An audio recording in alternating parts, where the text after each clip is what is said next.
નમસ્કાર મિત્રો, હું છું વિનોદ અને આજે આપણે પહોંચી ગયા છીએ આ મસ્તરામ ધારા. તો જો અહીંયા તમને બોર્ડ જોવા મળશે, ત્યાંથી તમારે આગળ આવી જવાનું છે અને આ બોર્ડથી તમે આગળ આવશો એટલે સામે આવું તમને એક બીજો ગેટ જોવા મળશે, ત્યાંથી તમારે અંદર જતું રહેવાનું છે. અહીંયાથી ફક્ત 2 કિલોમીટરના અંતરે જોવા મળશે. તો મિત્રો, ચેનલની અંદર નવા હોય તો ચેનલને લાઇક કરજો, શેર કરજો અને સબસ્ક્રાઈબ કરવાનું ભૂલતા નહીં, જેથી કરીને તમને આવા નવીન વિડીયો વિશેની માહિતી મળ્યા કરે. તો મિત્રો, મારી સાથે બન્યા રહેજો. આપણે જઈ રહ્યા છીએ આ મસ્તરામ ધારા તરફ.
તો મિત્રો, તમે અહીંયા મસ્તરામ ધારા આવો એટલે અહીંયા દરિયા કિનારો પણ છે, દરિયા કિનારાનો બીચ પણ તમને જોવા મળશે. તો મિત્રો, અહીંયા આવજો, ચોક્કસથી દરિયા કિનારાનો પણ આનંદ લઈ શકો છો. અને મિત્રો, દરિયા કિનારે ખોડિયાર ગુફા છે કે જે દરિયા કિનારાની અંદર આવેલી છે. કલ્કી અવતાર સંત જ્ઞાનેશ્વર સ્વામી સદાનંદ પરમહંસ એના ગુરુ છે અને એ દરિયા કિનારે ત્યાં આપણને ખોડિયાર ગુફા જોવા મળે છે. તો આપણે જઈએ છીએ મિત્રો ખોડિયાર ગુફા તરફ અને આપણે ત્યાં પહોંચીએ છીએ. તો મારી સાથે બન્યા રહેજો. તો મિત્રો, તમારે આ ખોડિયાર જે અહીંયા આપણે મસ્તરામ ધારે આવેલા છે ત્યાં બીચ તરફ આવવા માટે તમારે આ રીતના જે કોતરો છે અહીંયા તમે જો મિત્રો, આ બધી કોતરો અહીંયા બનાવેલી છે અને આ કોતરોથી તમારે આગળ જવાનું છે. અને સામે તમે જોઈ રહ્યા છો એ આખો દરિયા કિનારો છે. તો આ એકમાત્ર એવું મંદિર છે કે જે આપણને ગુફાની અંદર જોવા મળે છે. તો મિત્રો, આપણે ત્યાં જઈ રહ્યા છીએ. આપણે મારી સાથે બન્યા રહેજો. ચેનલની અંદર નવા હોય તો ચેનલને લાઇક કરજો, શેર કરજો અને સબસ્ક્રાઈબ કરવાનું ભૂલતા નહીં, જેથી કરીને તમને આવા નવીન વિડીયો વિશેની માહિતી મળ્યા કરે મિત્રો.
તો જો મિત્રો પહોંચી ગયા આપણે આ જાંજમેરના દરિયા કિનારે. સામે ખોડિયાર માતાજીનું મંદિર છે અને આ બાજુ મિત્રો આખો આ દરિયા કિનારો છે.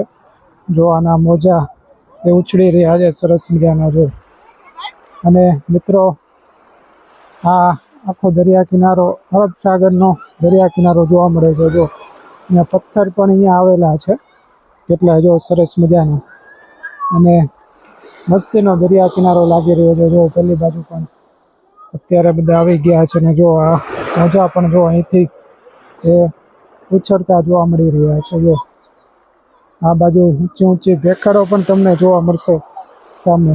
જો તો મિત્રો આ રીતનું કંઈક અહીંનું લોકેશન છે અને સામે મસ્તરામ બાપાનું મંદિર પણ છે, પણ તમે જોઈ શકો છો.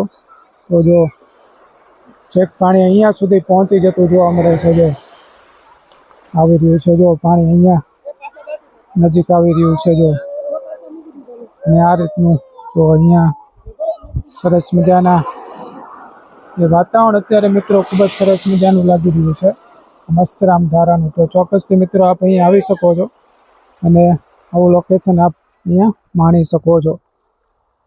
તો મિત્રો વિડીયો જો આપને ગમ્યો હોય તો વિડીયોને એક લાઇક આપી દેજો. ચેનલ ઉપર ન હોય તો ચેનલને સબસ્ક્રાઈબ કરી દેજો અને ખાસ મિત્રો બેલ આઇકન દબાવવાનું પણ ભૂલતા નહીં, જેથી કરીને આપને આવા નવી માહિતીસભર વિડીયોની જાણકારી મળ્યા કરે. તો મળીએ મિત્રો આગળ નવા લોકેશન સાથે, નવી માહિતી સાથે. ત્યાં સુધી આવજો મિત્રો, મળીએ. વિડીયો પૂરેપૂરો જોવા માટે તમારો ખૂબ ખૂબ આભાર. થેન્ક્સ ફોર યોર ટાઈમ મિત્રો. મળીએ નવા લોકેશન સાથે.